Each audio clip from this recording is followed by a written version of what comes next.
Magandang gabi po sa inyong lahat. Ito na po ang resulta ng 9 p.m. draw ngayong February 15, 2026, araw po ng linggo. Kung bago ka pa lang sa aking channel, pwede kang mag-like, share, at subscribe para updated kayo sa mga PCSO lottery results araw-araw. At paki-comment na rin po kung saang lugar kayo nanonood para malaman po natin kung hanggang saang lugar nakakarating ang ating video. Para sa Super Lotto 649, ito po ang mga winning numbers.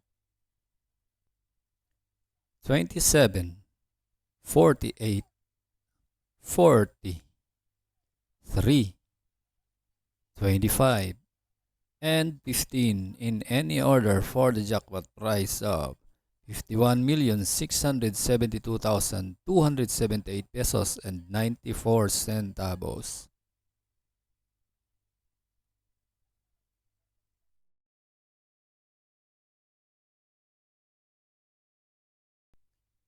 Para sa Ultra Lotto 658, here are the winning numbers.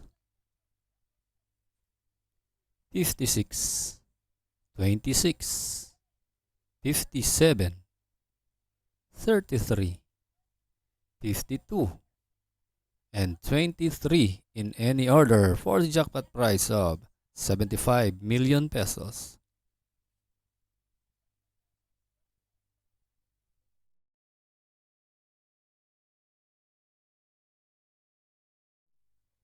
Para sa 3D Lotto ngayong 9 p.m. draw, ito po ang mga winning numbers. 5, 3, and 9 in exact order.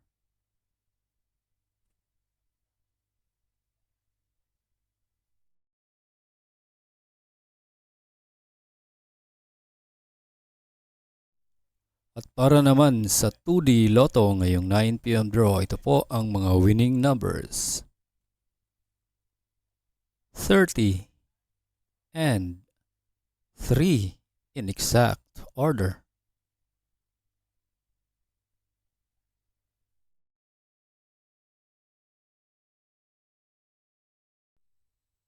Congratulations po sa lahat ng nanalo at kita-kits po tayo bukas para sa 2 p.m., 5 p.m. at 9 p.m. Maraming salamat po sa panunood. God bless us all.